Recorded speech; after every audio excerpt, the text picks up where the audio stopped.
Sa ngayon ay malinaw na wala na sa kamay ni Carl James Martin ang World Boxing Organization Global Super Bantamweight title dahil sa ngayon ay bago pa lang naipasa kamay ni Filipos Ngitumba ang naturang belt. Alam naman natin mga kwento ng belt na ito ay hawak noon ni Ngitumba na dala niya ang titulong ito sa pagpunta sa Pilipinas kontra yan sa angas ng Pinas na si John Riel Casimero.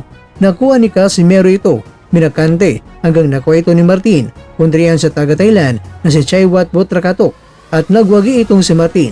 Sa panahong marami ang nagsasabing mga kwento ng mga sikat na mga boxing content creators na sayang bakit binitawan ni Casimero ang WBO Global Belt, pero naipaliwanag ko naman sa inyo noon na dapat lang nabitawan niyo ni Casimero dahil para lang yan makapasok sa top 10 na titulo. Si Casimero sa panahon yun ay nasa rank 5 to rank 8 kaya hindi na niya kinakailangan. Kung natandaan ninyo, sinabi ko rin sa inyo mga kwento na kung makuha ni Martin ito, hindi na niya ito dedepensahan pa at ibabakante na rin niya ito. Lalo na itong si Martin ay pasok sa top 5 sa pagkakataon na yun sa WBO World Rankings. Sa halip na depensahan ng WBO Global ay tutukan na lang niya ang may hawak ng WBO World title na sina Uya Inoue. Kaya tumpak ang sinabi ni Mr. Kwento